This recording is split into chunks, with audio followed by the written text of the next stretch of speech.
প্রিয় শ্রোতা বন্ধু, আসসালামু আলাইকুম। পত্রিকার শিরোনাম নিয়ে আমি কামরুজ্জামান বাবু আপনাদের সামনে হাজির হয়েছি। আজ সোমবার 23শে ডিসেম্বর 2024, 8ই পৌষ 1431 বঙ্গাব্দ, 20শে শামীদ-ই-উস-সানি 1446 হিজরি। দুটো প্রতিবেদন আপনাদের সামনে উপস্থাপন করব। একটা, মুম্বাই মহারাষ্ট্র দিল্লিতে কথিত অবৈধ বাংলাদেশি শনাক্তকরণ শুরু, পাঠানো হবে ফেরত। আর আরেকটি হচ্ছে, গুম কমিশনের তদন্ত প্রধান উপদেষ্টার নিকট হস্তান্তর। তার আগে আমরা পত্রিকার অন্যান্য শিরোনামগুলো দেখে আসি। মানব জমিন থেকেই আমি প্রথমে মানব জমিনটাই ধরছি। অর্থ আত্মসাতের অভিযোগে যুক্তরাষ্ট্রের জিজ্ঞাসাবাদের মুখোমুখি টিউপি। খবরটি বলা হয়েছে, বাংলাদেশে পারমাণবিক বিদ্যুৎ প্রকল্প থেকে 4 মিলিয়ন পাউন্ড আত্মসাতের অভিযোগে জিজ্ঞাসাবাদের সম্মুখীন টিউপিল। বর্তমান তিনি যুক্তরাষ্ট্রের ক্ষমতাসীন দল লেবার পার্টির একজন মন্ত্রিসভার সদস্য। মানব জমিনের আরো, সাধারণ মানুষ সংস্কার বুঝে না, মির্জা ফখরুল ইসলাম। চট্টগ্রাম বন্দরে আবারও ভিড়ল পাকিস্তানি জাহাজ। 25 সালে প্রাথমিক শিক্ষক 1 লক্ষ নিয়োগ দিবে, এর উদ্যোগ নিয়েছে অন্তর্বর্তীকালীন সরকার। একটা বিশেষ খবর, অনার্সে 1 বছর কারিগরি শিক্ষার পরিকল্পনা। অন্তর্বর্তীকালীন সরকারের শিক্ষার গুণগত মান পরিবর্তন ও শিক্ষিত বেকার রোধের লক্ষ্যে অনার্সের 3 বছর সাধারণ পাঠ ও 1 বছর কারিগরি বিষয় ভিত্তিক হাতে কলমে শিক্ষা বিষয়টি আছে, প্রাথমিক পর্যায়ে আছে। এবং মানব জমিনে আরেকটি প্রতিবেদন আছে মতিউর রহমান চৌধুরীর কলাম থেকে, হাসিনার ক্ষমতার লোভ এবং ইতিহাসের রংবদল। আমরা চলে যাচ্ছি দৈনিক দিগন্তে। হাসিনার বিরুদ্ধে গণহত্যার মামলার তদন্ত 3 মাসের মধ্যে শেষ হবে। এখানে আর একটা গুরুত্বপূর্ণ প্রতিবেদন আছে পাঠ্যপুস্তক নিয়ে। পত্রিকাটি লিখেছেন, পাঠ্যপুস্তক নিয়ে ষড়যন্ত্র ফাঁস। পাঠ্যপুস্তক নিয়ে বিশাল ষড়যন্ত্র ফাঁস হয়েছে। নির্ধারিত সময়ে শিক্ষার্থীদের হাতে বই তুলে না দিয়ে অন্তর্বর্তীকালীন সরকারকে বিব্রত করতে কলকাঠি নাড়তে চেয়েছিলেন একটি চক্র। রবিবার সরকারি বিভিন্ন সংস্থা ও ছাত্র আন্দোলনের সমন্বয়কদের তৎপরতায় তা ভেঙে যায়। স্বৈরাচার আওয়ামী সরকারের দোসর ও সুবিধাভোগী বিভিন্ন প্রেস মালিক মুদ্রণ কাজে অযথা অজুহাতে প্রতিবদ্ধকতা সৃষ্টি করেছিল। বিষয়টি ফাঁস হওয়ার পর মুদ্রণ শিল্প সমিতির senior vice chairman Mohammad Junayed Al Mahfuz জাতির কাছে তার কৃতকর্মের জন্য ক্ষমা চেয়েছেন।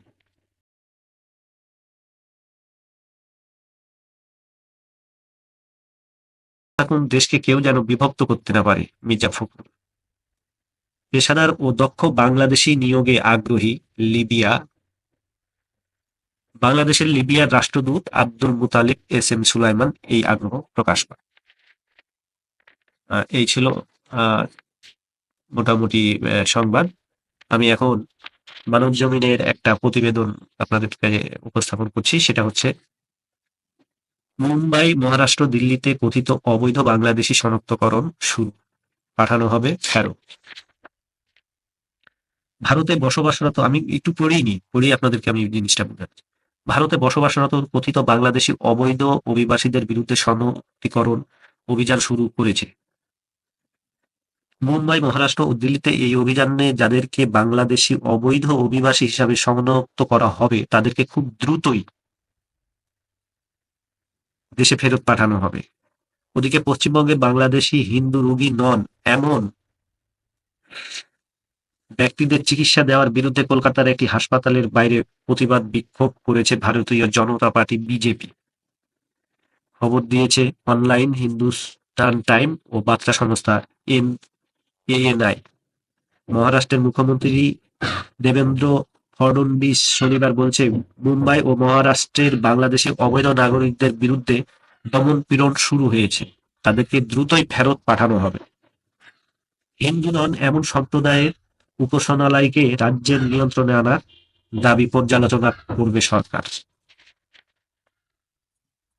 ওদিকে হিন্দু নন এমন ধর্মীয় বিশ্বাসের জন্য উপাসনালয়ের হিসাবে যেগুলো ব্যবহার করা হচ্ছে তা রাজ্য সরকারের নিয়ন্ত্রণে আনার প্রয়োজনীয়তা তুলে ধরেন বিধানসভার স্পিকার রাহুল নরওয়েফেকার।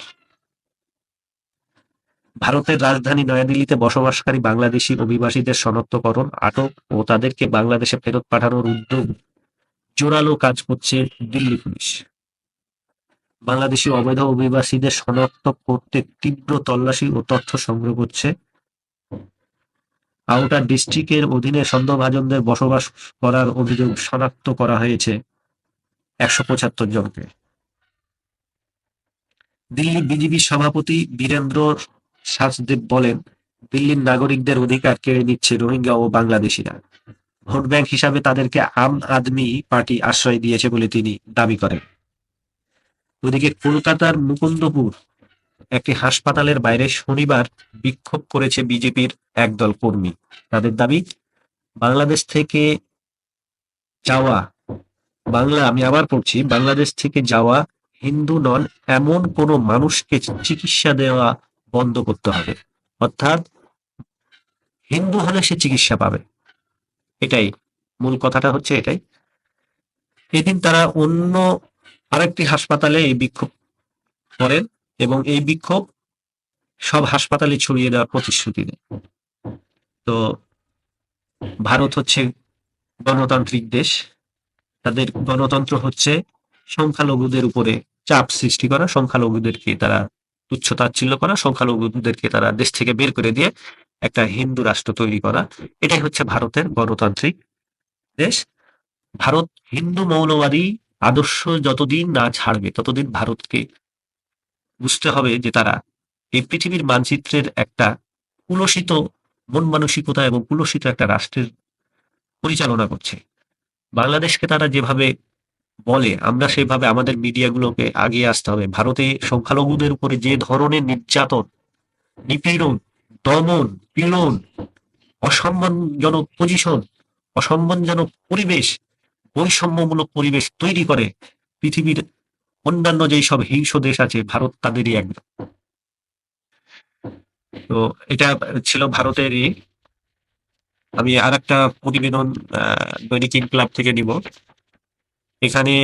এখানেও ভারতের প্রসঙ্গ এসেই যাচ্ছে। ইনকিলাব থেকে প্রতিবেদনটা করেছে, বন্দীদের ভারতে পাঠাতেন শেখ হাসিনা। এই প্রতিবেদনটাও আমি একটু পড়ি। বাংলাদেশ গুমের ঘটনায় ভারতের সম্পৃক্ততা খুঁজে পেয়েছে গুম সংক্রান্ত তদন্ত কমিশন। সাবেক বিচারপতি মইনুল ইসলাম চৌধুরীর নেতৃত্বাধীন ৫ সদস্যের গুম সংক্রান্ত তদন্ত কমিশন সম্প্রতি সত্য উদ্ঘাটন শিরোনামে একটি প্রতিবেদন অন্তর্বর্তী সরকারের প্রধান উপদেষ্টা প্রফেসর ডক্টর ইউনূসের কাছে হস্তান্তর করেন। রাষ্ট্রীয় সংবাদ সংস্থা বাসাস এই প্রতিবেদনের খবর প্রকাশ করেছে শনিবার। শনিবারের সেই খবরের বরাত দিয়ে গতকাল রবিবার ভারতের পশ্চিমবঙ্গের সংবাদ মাধ্যম আনন্দবাজার পত্রিকার অনলাইনে একটি প্রতিবেদন প্রকাশ করা হয়েছে। আনন্দবাজারের প্রতিবেদনে শিরোনাম, বন্দীদের ভারতে পাঠাতেন হাসিনা, গুমকাণ্ডের দিল্লির যোগও খুঁজে পেল মোহাম্মদ ইউনূসের তদন্ত কমিশন। আনন্দবাজারের প্রতিবেদনে বলা হয়েছে, শেখ হাসিনা প্রধানমন্ত্রী থাকাকালীন বাংলাদেশে অপরাধে অভিযুক্ত অনেককে গ্রেপ্তার না করে গুম করে দেওয়া হতো। ক্ষমতায় আসার পর এই অভিযোগে তুলেছে মোহাম্মদ ইউনূসের অন্তর্বর্তীকালীন সরকার। এবার তাদের তদন্ত কমিশন সেই সমস্ত গুমের ঘটনায় প্রতিবেশী ভারতে যোগ রয়েছে বলে অভিযোগ তুললেন। বাংলাদেশ সরকারি সংবাদ সংস্থা বিএসএস এই খবর প্রকাশ করেছে। আনন্দবাজার প্রতিবেদনে আরো বলা হয়েছে, ভারতের সঙ্গে শনিবার হাসিনার ঘনিষ্ঠতার প্রথম থেকেই ভালো চোখে দেখছে না ইউনূসের সরকার। তাদের তদন্ত কমিশন এও দাবি করেছে, দুই দেশের মধ্যে বন্দি বিনিময় করা হয়ে থাকতে পারে। সেই সব বন্দির সম্ভাব্য ভাগ্য সম্পর্কেও দুই দেশের মধ্যে আলোচনা হয়ে থাকতে পারে। এই দাবির প্রেক্ষিতে দুটি জনপ্রিয় মামলার কথা উল্লেখ করেছে কমিশন। প্রথমত বলা হয়েছে সুখরঞ্জন বালির কথা, যাকে বাংলাদেশের সুপ্রিম কোর্ট চত্বর থেকে অপহরণ করা হয়েছিল, পরে তাকে ভারতের জেলে পাওয়া যায়। দ্বিতীয়ত বিএনপির নেতা সালাউদ্দিন আহমেদের কথা উল্লেখ করা হয়েছে, যার অভিজ্ঞতা থেকেও ভারত বাংলাদেশ যোগের প্রমাণ মেলে বলে দাবি। ২০১৫ সালে ঢাকা থেকে সালাউদ্দিনকে তুলে নিয়ে যাওয়া হয়েছিল, পরে সেই অভিজ্ঞতা বর্ণনা করেছেন তিনি। অন্তর্বর্তী সরকারের প্রধান উপদেষ্টা ডক্টর ইউনূসের কাছে হস্তান্তর করা গুম সংক্রান্ত তদন্ত কমিশনের প্রতিবেদনে কমিশন জানিয়েছেন, আইন শৃঙ্খলা রক্ষাকারী বাহিনীর মধ্যে এ বিষয়ে একটি জোরালো ইঙ্গিত রয়েছে যে কিছু বন্দী এখনো ভারতের জেলে থাকতে পারে। কমিশন জানায়, আমরা পররাষ্ট্র ও স্বরাষ্ট্র মন্ত্রণালয়কে অনুরোধ করছি যেন তারা ভারতে এখনো বন্দী অবস্থায় থাকতে পারে এমন যে কোনো বাংলাদেশি নাগরিককে খুঁজে বের করতে সাধ্যমতো চেষ্টা করে। বাংলাদেশের সীমানার বাইরে বিষয়টি তদন্ত করা কমিশনের এখতিয়ার বহির্ভূত কাজ। প্রতিবেদনে বলা হয়েছে, গোয়েন্দা শাখায় নিয়োজিত সেনা সদস্য সাক্ষাৎকার থেকে দুই দেশের মধ্যে বন্দি বিনিময়ের কার্যক্রম এবং আটক ব্যক্তিদের সম্ভাব্য পরিণতি সম্পর্কে আরও তথ্য পাওয়া গেছে। প্রতিবেদনে আরও উল্লেখ করা হয়েছে, একজন সেনা সদস্য বর্ণনা করেছেন যে তিনি 2011 সালের দিকে দুটি পৃথক ঘটনায় গোয়েন্দা শাখা তামাবিল সীমান্ত ক্রসিং দিয়ে ভারত থেকে 3 জন বন্দী গ্রহণের সময় উপস্থিত ছিলেন। এ সময় সেখানে ইউনিফর্মধারী ভারতীয় সীমান্তরক্ষী বাহিনী বিএসএফ এর সদস্যরা উপস্থিত ছিলেন। প্রতিবেদনে বলা হয়, একটি ঘটনায় 2 জন বন্দীকে গ্রহণ করার পর রাস্তার পাশে হত্যা করা হয়। অন্য একটি ঘটনায় একজন বন্দীকে জীবিত অবস্থায় গ্রহণ করে বাংলাদেশের আরেকটি দলের কাছে হস্তান্তর করা হয়। প্রতিবেদনে উল্লেখ করা হয়েছে, এর বিনিময়ে গোয়েন্দা শাখা বাংলাদেশের 2 বন্দীকে ভারতের কাছে হস্তান্তর করে। কমিশন জানায়, সেনা সদস্য বন্দীদের নাম জানাতে না পারলেও ওই ধরনের আনুষ্ঠানিক নিরাপত্তা পরিষেবা সমন্বয় গুমের ঘটনাগুলো প্রাতিষ্ঠানিক ও আন্তঃসীমান্ত প্রকৃতির নির্দেশ করে কমিশন মনে করে। তবে ভারতীয় কর্তৃপক্ষ কতটা সম্পৃক্ত ছিল এবং দুই দেশের জন্য এর তাৎপর্য কি তা সম্পূর্ণরূপে বোঝার জন্য আরো বিস্তারিত বিশ্লেষণ প্রয়োজন। আসলে মূল কথা হচ্ছে কি, হাসিনা সরকারের আমলে যে গুমগুলো হয়েছে, এই গুমগুলো সবার একটা সন্দেহ আছে, হাসিনা এবং মোদির দুইজনের প্রযোজনায় এই গুমগুলো হয়েছে। এবং হাসিনার এত সাহস হতো না যদি মোদি তাকে এত সাহস না দিত। তো স্বৈরাচার একদিকে ক্ষমতার ক্ষুধাতে তিনি স্বৈরাচারী হয়ে উঠেছেন, আর অন্যদিকে মোদি তাকে ব্যবহার করেছে। তো দুই দেশের এই সম্পর্ক এবং দুই দেশের নাগরিকদের এই ভাগ্য, গুম হয়ে তার দেশেও সে থাকতে পায়নি, গুম হয়ে তাকে চলে যেতে হয়েছে, তার উদাহরণও এখানে দেওয়া হয়েছে। তো শুধু মন্ডলী, আজকে এপিসোডটা অনেক বড় হয়ে গেল, এ পর্যন্তই। বিস্তারিত আপনারা দেখে নেবেন। আসসালামু আলাইকুম।